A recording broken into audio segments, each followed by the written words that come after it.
Hey guys! So I'm sure the first thing you guys will notice is that the video isn't moving. Don't worry, your computer isn't acting up. I just want to try a new format of video that's more like a podcast with pictures. I'm thinking about doing this for all of my wrap-ups because it's a little bit easier for me organization-wise. So let me know what you guys think. I couldn't think of what to put for the opening picture, so you were looking at me and my lovely friends. This pic is part of a photo shoot we did for our senior pictures, and if you will notice, they have instruments while I have a book of poetry. Now, I can't play music to save my life, so I went with the music of literature instead. Anyway, we should probably get into my most anticipated books of 2015. Now, there are a lot more books that are coming out that I really want to read, but I decided to stop after the list reached 20. Now, I won't give too much just a synopsis on these books so that the video isn't 6 hours long. And these books will be roughly organized by release date, so let's go ahead and start with January. On January 6th, Amanda Hawkins comes out with a new book called Frostfire. Now, first of all, I'm really digging this cover. Normally, the girl standing in the middle of the cover staring dramatically off into space would kind of push me off a little bit, but I don't know. There's something really working about this cover that I absolutely love. Now, this is about a girl named Bryn Avon, who is a troll, which is quite interesting. She also writes about fairies, and I think that this book takes place in the same world as her other books do. And Bryn wants to join the elite King's Guard, but all her plans for the future are put on hold when a fallen hero she once loved begins kidnapping changelings, and Bryn is sent to stop him. I think that this sounds super interesting. It sounds like there's going to be quite a bit of romance in it as well as action, which, the best I know about Amanda Hawkins, that's pretty typical. On January 20th, The Prey by Tom Isbell comes out. Now, this is a book about a group of 16-year-old LTs, or less thans, who are being raised so that they can be hunted for sport by other human.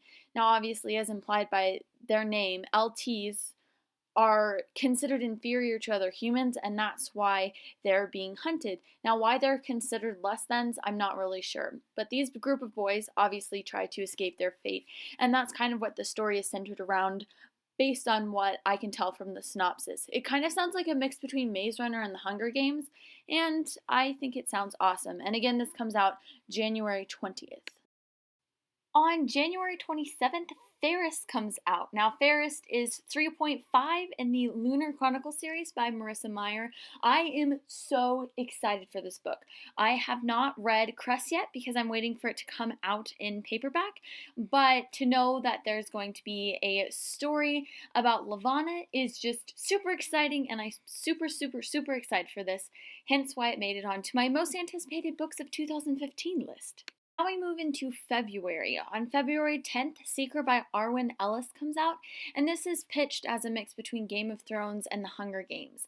It's about a girl named Quinn who takes her oath to become a Seeker, but after she does this, she comes to realize that nothing is what she thought it was. Again, this book has a bit of romance in it because she gets to work alongside her best friend, who just so happens to be the boy she loves. So this book sounds super interesting, and I quite like the cover. On February 24th, B.E. Schwab comes out with a new book called A Darker Shade of Magic. Now, this book really intrigues me, and it centers around magic and parallel universes, specifically a parallel London. I just read 1,000 Pieces of You, so the idea of parallel universes really captures my attention right now, and I'm super excited to read this book. Plus, I've heard a lot of good things about B.E. Schwab and the way that she writes and the stories that she tells.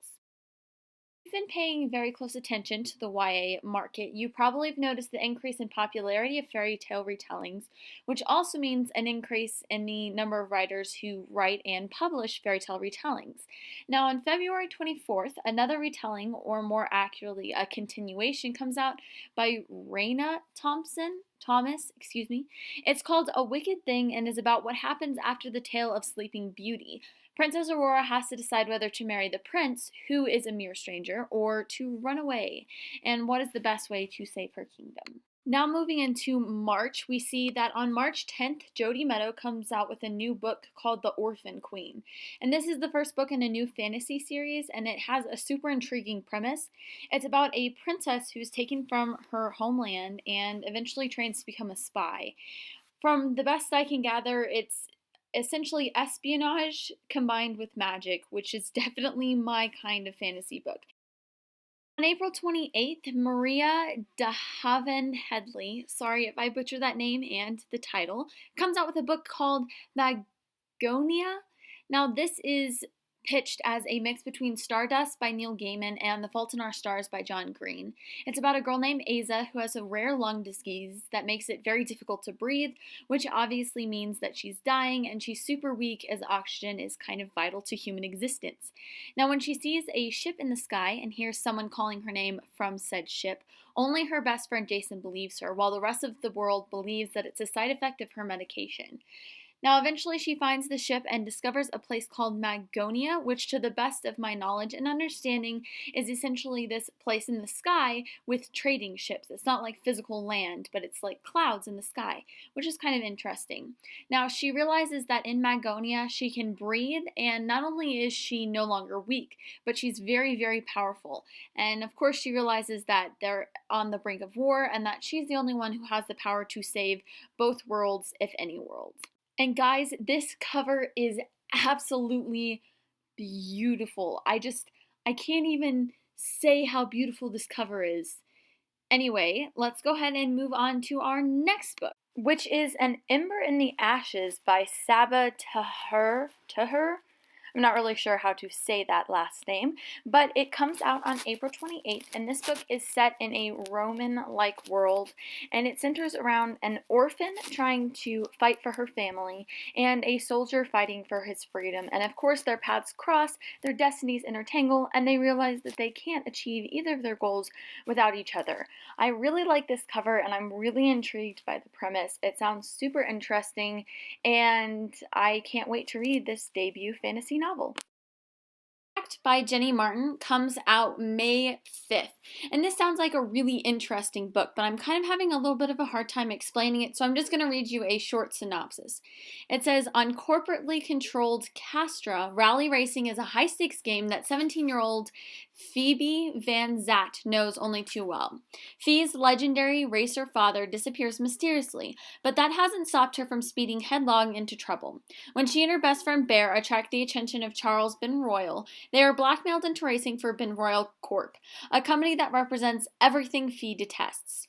Worse, Phoebe risks losing Bear as she falls for Cash, her charming new teammate.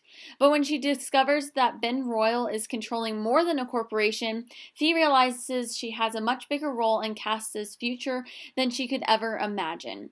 It's up to Phoebe to take Benroyal down, but even with the help of her team, can a street rat destroy an empire? So this book just sounds really interesting, kind of a fresh new take on like a dystopian or contemporary. I'm not really quite sure what this book is going to be classified as, but I'm really interested to read it. Also on May 5th, Sarah J. Maas comes out with the first book in a new series called A Court of Thorns and Roses. Now, this is Sarah J. Maas, and so she's kind of a automatic buy for me. I've read the first book in the Throne of Glass series, and the second book, Crown of Midnight, is sitting on my shelf just waiting to be read. So I'm super excited for this book. It sounds amazing, and it's Sarah J. Maas, so need I say more? On May 26th, Megan Shepherd comes out with a book called The Cage. Now, I think that, first of all, the cover is really intriguing, and second of all, the synopsis sounds super duper super interesting. Let me just read you the first paragraph because that's what drew me into the novel. It says, when Cora Mason wakes up in a desert, she doesn't know where she is or who put her there. As she explores, she finds an impossible mix of environments: tundra next to desert, farm next to jungle, and a strangely empty town cobbled together from different cultures and time periods, all watched over by eerie black windows. And she isn't alone. And then the last sentence in the synopsis is, and they have taken 5 teenagers to an otherworldly zoo where the exhibits are humans. Oh my gosh, that sounds beyond amazing. Like, I can't even explain how much that intrigues me.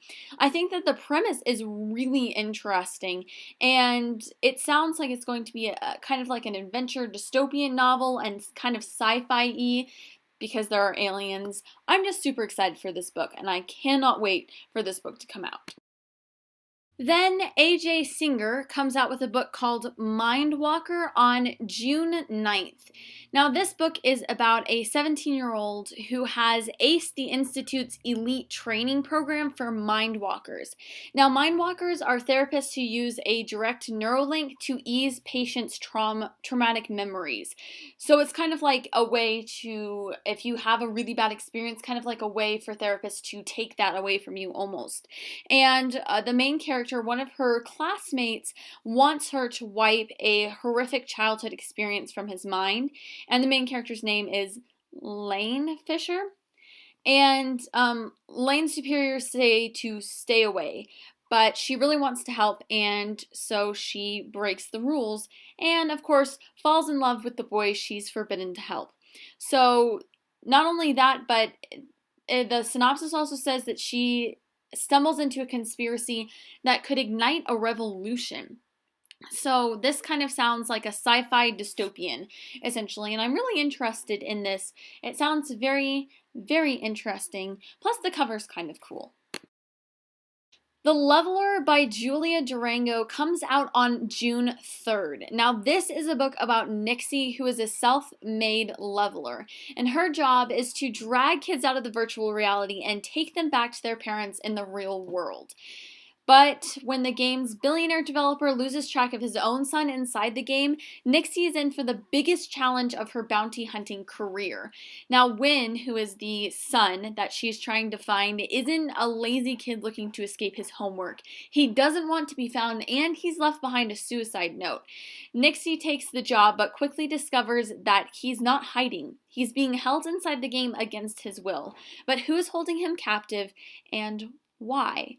Now, this sounds like a really interesting book that's centered around video games and action and bounty hunting, and so I think that there's going to be a little bit of something in it for everyone, and I'm super excited for this book to come out. On June 23rd, Morgan Rhodes, author of the Fallen Kingdom series, comes out with a new book called A Book of Spirits and Thieves. Now, this is a book written in alternating perspectives that shift between modern-day Toronto and the ancient kingdom of Mythica. And this book is centered around magic, and it's a fantasy and epic contemporary saga, according to the description. I urge you to go on Goodreads and kind of read the description because it sounds super interesting. It looks like these two storylines, that one takes place in modern day Toronto, the other in ancient Mythica, kind of come together and mix and have connections, and it just sounds like a fantastic fantasy story, and I'm super excited to read it. Plus, I've heard a lot of good things about Morgan Rhodes. I've heard that her Fallen Kingdom series is fantastic. I know that Reagan at Proust Project really likes that book, as well as many, many other booktubes, so I have faith that this book by Morgan Rhodes will be just as good as the Fallen Kingdom series. Now, I cannot wait for July 7th because on that day, Ink and Bone by Rachel King comes out. Now, this is the first book in a series called The Great Library, and guys, this book makes me so excited. I've dreamed about this being real history, so it's just super exciting. And in this world that she has created, she's rewritten history to create a dangerous world where the Great Library of Alexandria survived the test of time. Guys, the Great Library of Alexandria, do I even need to continue with the synopsis of this book? It sounds amazing. It's like the ultimate fantasy alternate history for book lovers. It just sounds so amazing. I can't even contain my excitement for how amazing this book is going to be. I'm going to pre-order it very early, and I have a feeling I'm going to read it in like one day. Check out the Goodreads link in the description if you are not automatically sold on the fact that the Library of Alexandria still exists within this book. Anyway, let's go ahead and move on to the next book. July 14th, Rebel Mechanics by Shanna Swenson comes out. Now, this is a alternative steampunk kind of history in which the British control with magic and the colonists rebel by inventing. And this is about a 16-year-old girl named Variety Newton who lands a job in New York as a governess to a wealthy leading family, and then she becomes a spy for the rebels. So this seems like a really interesting, unique steampunk alternative history book. Now, I haven't read a lot of these, but this just sounds very intriguing and very interesting. So I'm super excited for July 14th when this book comes out. And then on July 14th as well, The Golden Specific by S.E. Grove comes out. Now, this is the second book in the Map Maker trilogy, and as you guys know, I really loved the first book, and you guys can check out my review on the first book, The Glass Sentence, and I'll go ahead and link that below. But this is the second book, the continuation of this series, and I'm super excited for it to happen, super excited to see where all of this goes, and I don't want to tell you anything about this book because I don't want to spoil the first one. So if you want to know how good the first one is, check out my review, and I am quite interested and quite excited for this book to finally come out.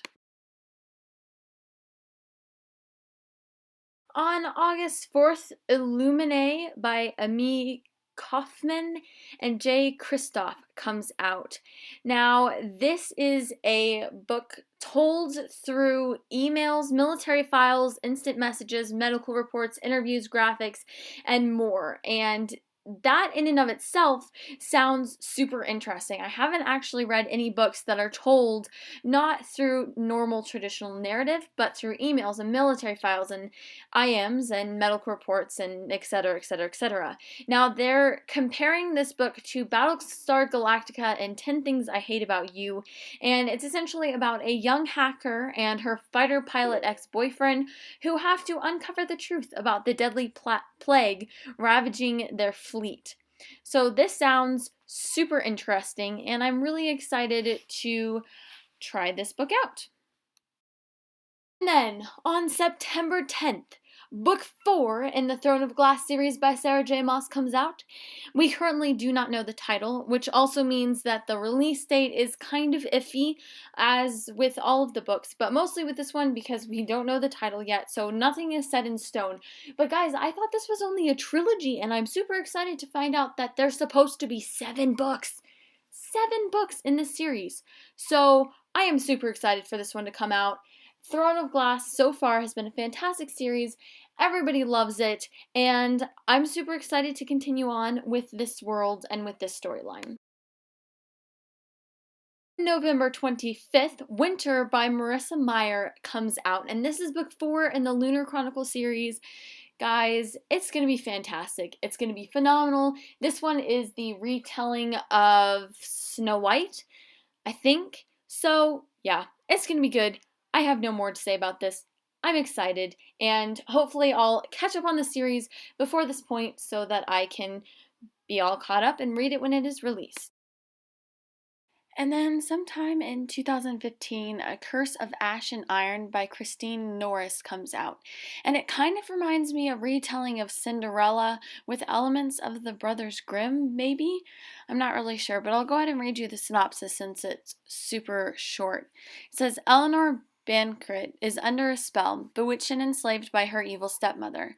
Her long-lost childhood friend, Benjamin Grimm, is the only person immune to the magic that binds her. Even if he doesn't believe in real magic, he cannot abandon her and must find a way to breach the spell, but time is running short.